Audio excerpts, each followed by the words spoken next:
Olá, boa tarde a vocês. Hoje nós vamos continuar a Bíblia em poucos minutos contando a história de Esaú e Jacó, os filhos de Isaac. O último vídeo dessa série nós falamos sobre o casamento de Isaac, né? Muito romântico. E hoje nós vamos ver a continuação dessa história. Por quê? Porque dessa geração, desse pessoal que nasceu de Abraão, né? De Isaac, Jacó, desse pessoal que viria o povo escolhido de Deus. Por isso a importância da gente saber essa história. E esses dois meninos, né, o Esaú e o Jacó, eles eram muito diferentes. O Esaú era muito afoito, ele era assim aventureiro, ele gostava de montanhas, de caçar. E ele era assim muito instável, ele não gostava de regras, de coisas que impusesse para que ele ficasse muito assim contido em alguma questão. E ele conquistou o coração do pai dele, de Isaac, que por ser de natureza mais tranquila, achou interessante aquilo do filho mais velho, que era Esaú.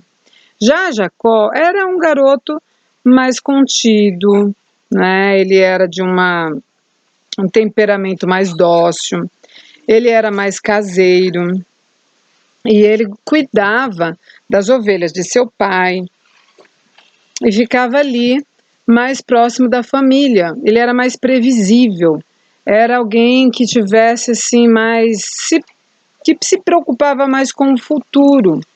Então ele não gastava a vida dele com qualquer coisa só para prazeres, diferente de Esaú. E assim ele conquistou muito o coração da mãe dele, da Rebeca. E Deus já tinha dado, através de uma providência, uma profecia para Rebeca a respeito do que aconteceria com as nações que viriam desses dois rapazes, né? Lá em Gênesis 25, verso 23, diz assim: E o Senhor lhe disse, 2 nações há no teu ventre, porque eles eram gêmeos. 2 povos se dividirão das suas entranhas, e um povo será mais forte do que o outro povo, e o maior servirá ao menor. Então já existia uma profecia dizendo que o maior, ou seja, aquele que tinha nascido primeiro, que era Esaú, serviria o menor, que era Jacó, que saiu depois. Pela cultura da época, quem nascesse primeiro era o primogênito e ele era herdeiro, além dos bens materiais, ele seria também o herdeiro daquela questão de ser o patriarca, aquele que era o responsável pela questão espiritual da família, que iria conduzir e iria receber da geração dele aquela promessa de que da nação viria o Messias, o prometido, que a gente viu ser Jesus Cristo. E então, só que Esaú não gostava de nada disso. Para ele, era um peso ele ter uma responsabilidade dessa, porque ele queria vida, sim, sem previsão mesmo. Ele queria somente aventura, e ele não se importava com as coisas espirituais. Jacó não, Jacó ele era realmente alguém que pensava no futuro. E ele, em especial, ele se preocupava muito com a vida espiritual. E ele acreditou da promessa de que da nação, daquela pessoa que recebesse esse privilégio da primogenitura, viria o Messias. E justamente essa profecia que nós lemos dizia que o menor, que era Jacó, seria o maior, que dele viria realmente o Messias. Mas como que isso iria acontecer? Se ele tinha saído por último? E assim, para todos os efeitos, ele não era o primogênito. E Esaú ia requerer, de algum modo, essa primogenitura. Não que ele quisesse a parte espiritual, mas porque ele tinha total interesse nos bens materiais. E assim eles foram crescendo, se desenvolvendo, até que houve o desembaraço dessa questão. Porque Isaac, ele ficou velhinho. E ele percebeu que ele já estava ficando até cego. E ele queria agora conceder a bênção especial para o filho que daria sequência àquela geração de pessoas que viria o Messias. E então, como ele gostasse muito de Esaú, ele se simpatizou por aquele jeito, né, todo de alguém que era forte, que era imprevisível, trazia suas caças extraordinárias, enfim.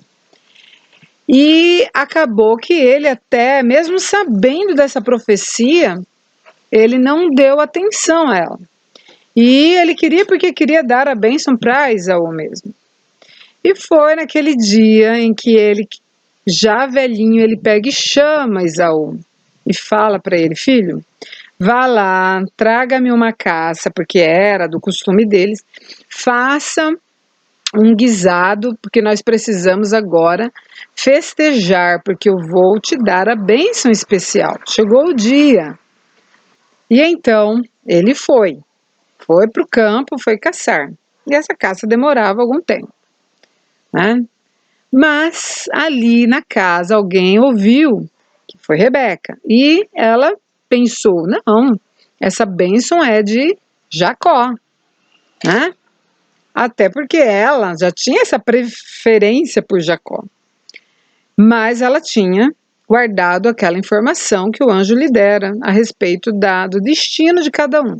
Então ela disse: vai lá no rebanho, mata lá um bichinho, né, uma ovelha, algum guisado, que eles chamavam de guisado, traga, porque o seu pai, ele tem a bênção, e ele vai dar essa bênção agora.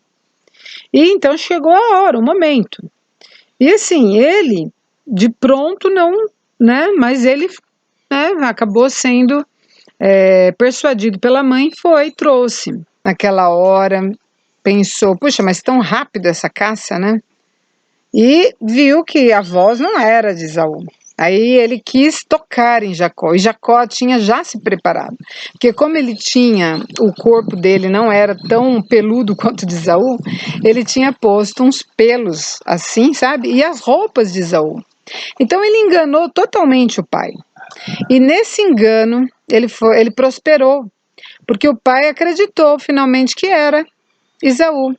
E como ele estivesse bem velhinho, não percebeu, e deu a bênção para Jacó. Acontece que Esaú, num dia das suas caças, ele tinha chegado com muita fome. E Jacó estava ali fazendo um prato de lentilhas, estava fazendo um preparado com lentilhas. Esaú estava morto de fome. E ele chegou, viu aquela comida cheirosa, né? E falou assim: nossa, me dá um prato aí dessa comida, porque Esaú era daquele modelo que quer na hora, que gosta de tudo resolvido na hora, o prazer na hora, sabe? Não pensava para o futuro. E nesse dia, Jacó falou para ele: meu irmão, eu não vou te dar. Ele já negociou ali mesmo a primogenitura do irmão. E o irmão, mais do que depressa, sabe, desses que não tá nem aí com nada do futuro, ele falou: do que me serve essa primogenitura? Passa aí esse prato, que é isso que eu desejo e é isso que eu quero. E assim ele vendeu o que havia de mais precioso na vida dele, porque ele estava pouco se importando com as coisas de Deus. E aí, nesse dia, Jacó, né, enganou o pai. Ele havia realmente comprado a primogenitura, simbolicamente ali sim, mas não era honesto com o pai ele ter feito como ele fez. E desse modo, ele enganou o pai, e mal ele saiu do quarto, Esaú chegou, trazendo agora o seu guisado, o seu prato, né, para aquela cerimônia. E nesta hora, então, estremeceu o coração de Isaac, porque ele pensou: quem era aquele que esteve aqui? Mas ele pressentiu que realmente era Jacó, o outro filho.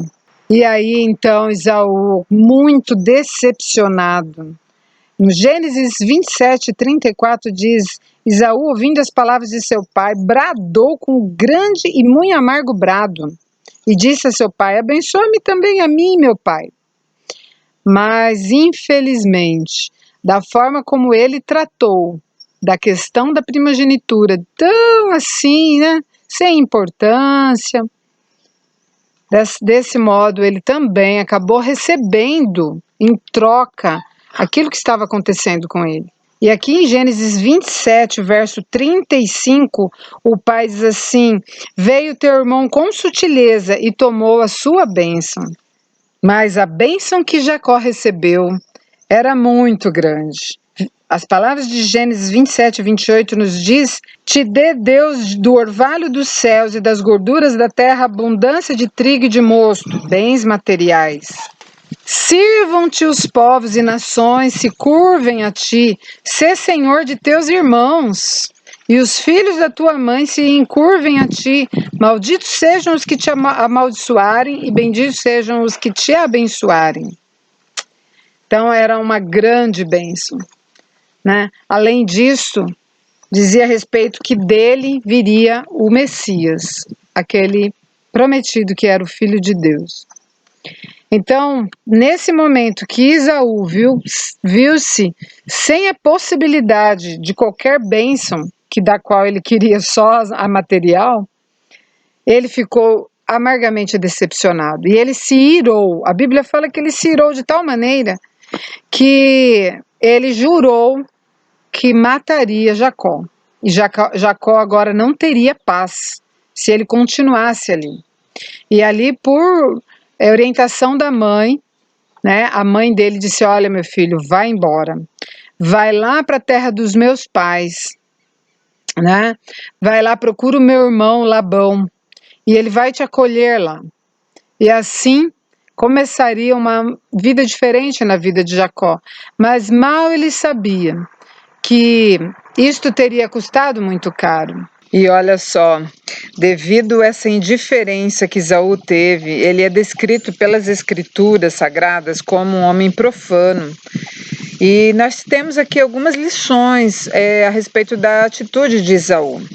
Esaú representa uma classe numerosa de pessoas que não estão nem aí com as coisas de Deus, que vivem como está registrado em 1 Coríntios, capítulo 15, 32.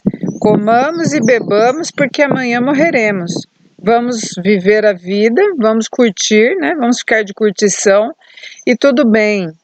Só que não deu certo isto. Pelos registros nós sabemos o quanto é perigoso a gente viver a vida desta forma.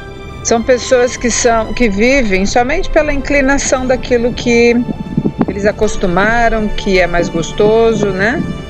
E a gente vê o quanto isso rende ruim depois. Muitas pessoas sacrificam a própria saúde, né? Por conta dessas doidices, né? Dessas coisas de se render às paixões.